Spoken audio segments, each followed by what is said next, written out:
He looked up and saw the rich people who were putting their gifts into the treasury. He saw a certain poor widow casting in 2 small brass coins. He said, "Truly I tell you, this poor widow put in more than all of them, for all these put in gifts for God from their abundance. But she, out of her poverty, put in all that she had to live on." As some were talking about the temple and how it was decorated with beautiful stones and gifts, he said, "As for these things which you see, the days will come in which there will not be left here one stone on another that will not be thrown down." They asked him, "Teacher, so when will these things be? What is the sign that these things are about to happen?" He said, "Watch out that you don't get led astray. For many will come in my name, saying, 'I am he,' and 'the time is at hand.' Therefore, don't follow them. When you hear of wars and disturbances, don't be terrified. For these things must happen first, but the end won't come immediately." Then he said to them, "Nation will rise against nation, and kingdom against kingdom. There will be great earthquakes, famines, and plagues in various places. There will be terrors and great signs from heaven.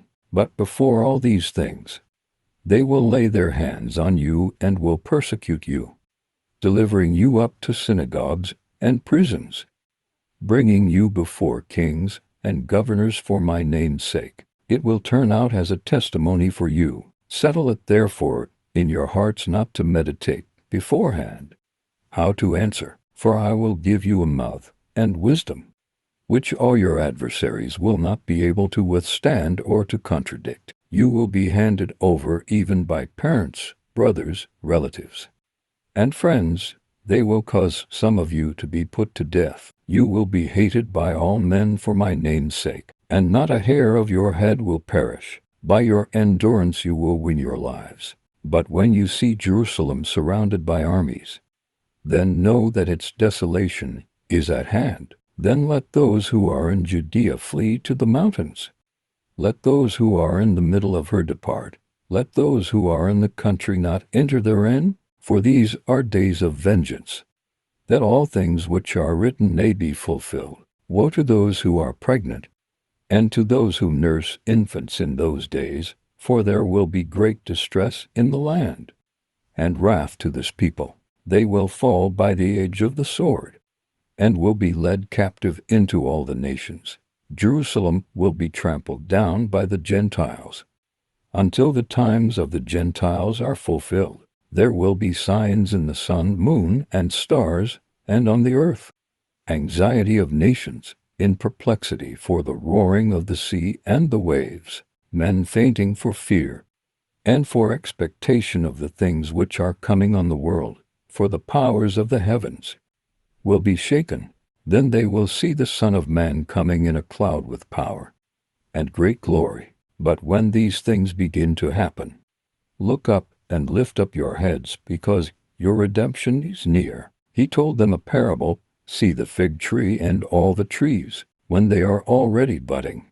You see it, and know by your own selves that the summer is already near. Even so you also, when you see these things happening, know that God's kingdom is near. Most certainly I tell you, this generation will not pass away until all things are accomplished. Heaven and earth will pass away, but my words will by no means pass away. So be careful, or your hearts will be loaded down with carousing, drunkenness, and cares of this life.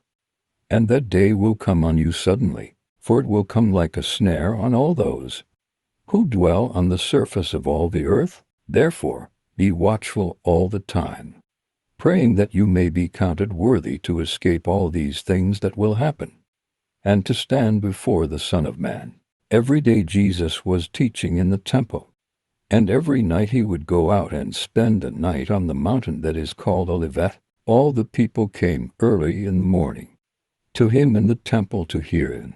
Thank you for watching. Please like, subscribe, hit the bell and share.